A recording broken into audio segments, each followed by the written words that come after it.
Bangalore Padma Shri training first year te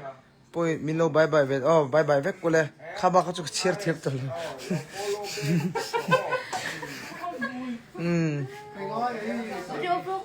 rock of bye yes e ka shri chen yo no bye bye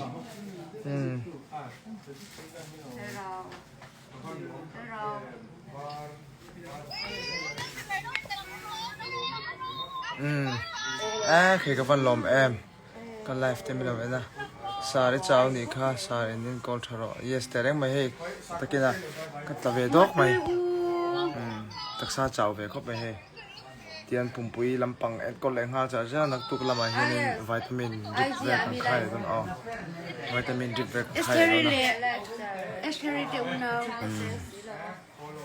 i phone call kan soi do chu phone call jong jong kha ka chang vek lo thina mi shi thiam na karon di la pathian sara kan boi tak ve em awangin